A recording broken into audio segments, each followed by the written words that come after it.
Hello, this is Mike, NoStressMike.com. And I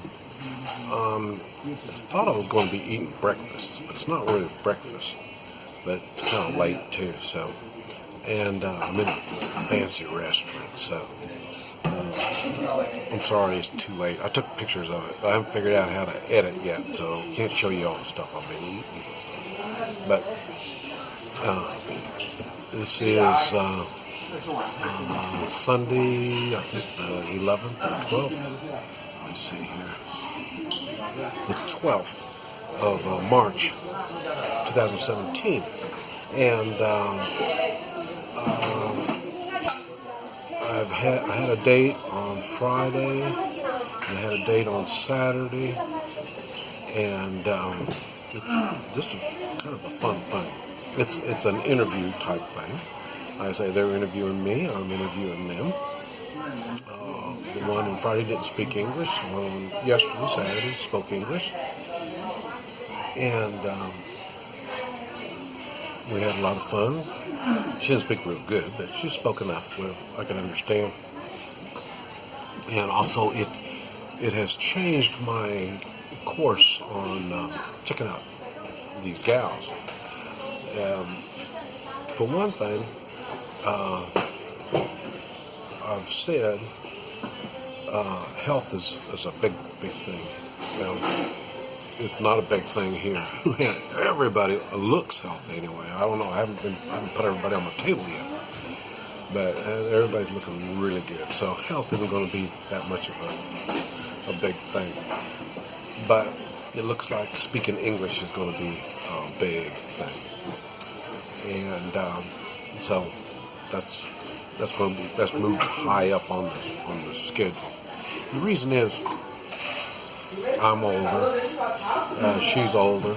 You got to remember, we're not 20-something years old like I was when I got married to my wife. We couldn't speak to each other. So now I'm a little bit different. So they need to speak a little bit of English.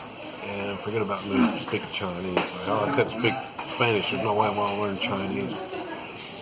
But we're going. That's going to be my project now. I've learned that much.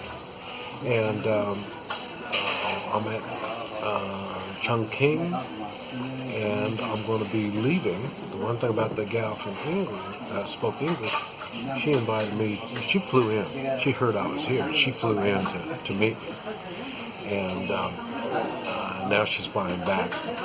And so I'm going to be. She invited me to go over there, and where she's at, and it's over a 20-hour train trip. I'll be taking a train. She flew, but I'm going to be taking a train to go there. And it looks like about the 23rd of this month, maybe 24th, I'll be taking a train trip going over there to rent an apartment over there, stay there for at least a month. That's getting me closer to Tibet. So, and the name, I don't even know the name of the town. Starts with a K. I think it's Kuming, something like that. And so that's where I'm going to be going. I still got a few gals I need to see here before I leave here. But I think I've run out of I don't think there's any English-speaking women here left. I still got about, I think, 4 or 5 more gals I need to check out here. And it snowballs. The more I learn about, the more they learn about, and the word spreads. So it's been really, really interesting. I'm over the culture shock, of course. Fridays when I noticed. About 2 weeks. Took me about 2 weeks. And so I think most people will take between 2 weeks and a month to get over the culture shock. But then again, like I say, I've been fortunate that I had two different apartments. I've seen 2 different types of lifestyle. And move the camera over here. There's more people coming in. Some good, maybe some gals speak English, So, but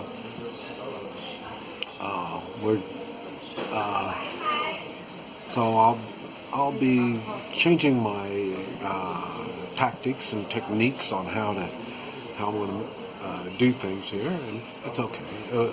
Eventually, I'm going to find someone who don't mind spending some time together, and then we're going to start traveling more.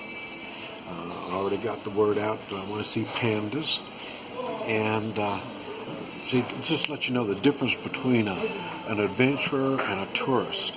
I told them, I want to see a panda. But, you know, everybody's amazed I'm giving away these panda coins. And and I told them I want to see some pandas. And so here's the difference. They said, well, there's a zoo here in Chongqing, and I can go see the pandas. And I said, no, I want to see, where do the pandas really live? That's the place. I'm sure it's going to be a controlled area that these pandas in their environment, but it'll be a controlled area. That's the place I want to go. And it'll take probably a few days to get there. And so that's the difference between a tourist and an adventurer. You know, I mean, it's just things a little bit harder for an adventurer. And I've been a little sickly. I'm getting better now. And sickly is just the sniffles, coughing a little bit like that. This isn't a good place to have. You'd be coughing here. I mean, they got the population. There's so much population. When somebody is sick, they don't go out in the population. I don't know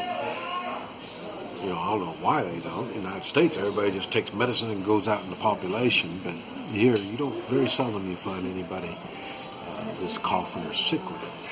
And even when I was really coughing, I was spending more time in my room. And when I walked outside, and I stayed away from all the people when I had the cough.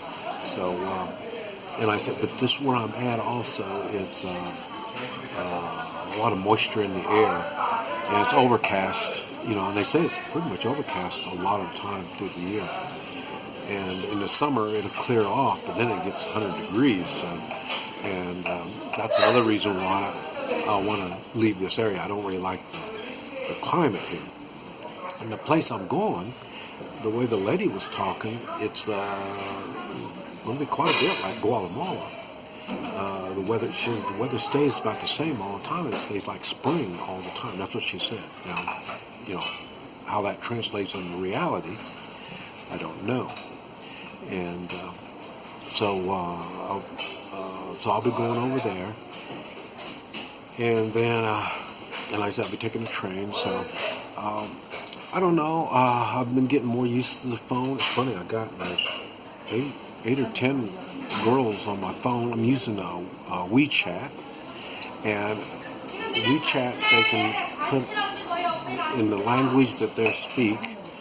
They can put their message in that, and then when I get it, I just put my finger on it, and then it'll translate to English. They use Microsoft Translate, so it's not real accurate, but for the small talk, it works. And I've got another translating. Oh, there, just the gal's at the airport, and she's fixing to leave. So that's yeah, she's got an hour till she has to wait before she leaves, and it's an hour and a half flight. And like I say, for me, it's going to be 24 hours. So I can't even imagine. And this is the thing. There's people coming to the United States. Say, "Hi, I've been in the United States. I know everything about the United States." Where were you? L.A., New York. They don't know nothing about the United States.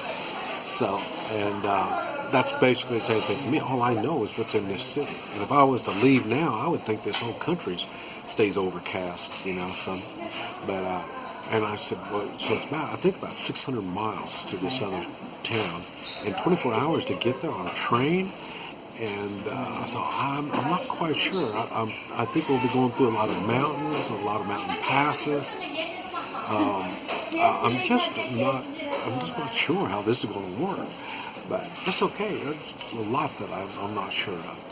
But anyway, I just wanted to let you know what was going on. And